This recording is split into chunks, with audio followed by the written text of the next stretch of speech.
Madam గారు ఈ రోజు ముఖ్యమంత్రి గారు ఎక్కడికి వచ్చారు? ఏ పార్టీలకు వెళ్ళి వచ్చారు? ఏ పార్టీలో చేరిండ్రు? మేడం గారు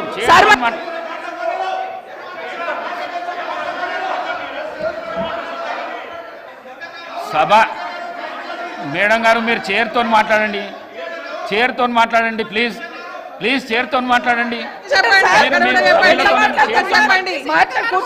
సభా నాయకుడు మాట్లాడుతుంటేనే మీరు అగౌరవపరుస్తున్నారు. అధ్యక్ష ఒక్క నిమిషం ఆగమనండి అధ్యక్ష. మరి మాట్లాడడానికి అవకాశం ఇచ్చినప్పుడు ఆగమనాలి అధ్యక్ష. చర్చ పెడదాం. చైర్తో మాట్లాడండి అధ్యక్ష.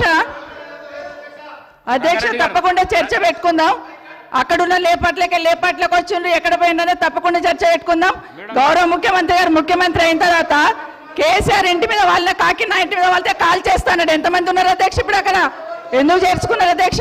గౌరవ ముఖ్యమంత్రి గారు ఎంజాయ్ చేస్తున్నారు. ఇప్పుడు మాట్లాడుతుంటే గుండె మీద చేసుకొని చెప్పాలి అధ్యక్ష. ముఖ్యమంత్రి గారు కూడా ఆ రోజు నేను అక్కగానే ఆశీర్వదించిన, ఆ రోజు పార్టీలోకి వస్తున్నప్పుడు ఒక అక్కగా ఆశీర్వదించిన, బాబు నువ్వు చాలా పెద్దగా ఎదుగుతావు, ఈ రాష్ట్రానికి ముఖ్యమంత్రి అవుతావు, రాయి పార్టీలకని ఆహ్వానించిన నేను. ఈ రోజు మరి నన్నెందుకు కక్ష తీర్చుకుంటున్నాడు నాకు అర్థమైతలేదు. ప్రతిసారి ప్రతి అసెంబ్లీలో ఒక్క నిమిషం ఆగండి చెప్పనియండి. ఒక ఆడబిడ్డకు బాధ అవుతుంటే వినే స్థితిలో లేరా మీరు? ఎందుకు నన్ను టార్గెట్ చేసిండు? ఒక్కని మాట్లాడి చెప్పండి అధ్యక్ష. ముందు కంట్రోల్లో పెట్టండి అధ్యక్ష. ముఖ్యమంత్రి గారు ఒక మాట అన్నారు కేటీఆర్ గారిని, నీ వెనక కూర్చున్న అక్కలను నమ్ముకోవద్దు, మోసం చేస్తున్నాను. ఏం మోసం చేసినాం అధ్యక్ష? ఏం ముంచినాం అధ్యక్ష? ఈయనను ముంచినాం అధ్యక్ష.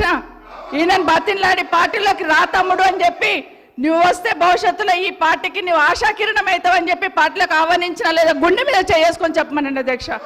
ఎందుకు టార్గెట్ చేస్తున్నావు? ఏం మోసం చేశాం? ఇప్పుడు కాదు అధ్యక్ష, ఎలక్షన్లు వచ్చినప్పుడు కూడా నా కాన్ఫిడెన్స్ అట్లేగా అధ్యక్ష. సభ దాకా పొద్దున ఒక మాట మాట్లాడుతుంది. ఏం మాట్లాడినాం? పొద్దున ఒక మాట, రాత్రి ఒక మాట. ఎవరిని అవమానిస్తున్నావు ఒక్కసారి ఆలోచించండి ముఖ్యమంత్రి గారు. ఎందుకు అవమానిస్తున్నావు? ఎందుకు కక్ష? ప్రతిసారి టార్గెట్ చేస్తున్నావు. ఈరోజు ఏం మోసం చేసినాం? మేము ఆడబిడ్డలం విత్డ్రా చేసుకోవాలి అధ్యక్ష.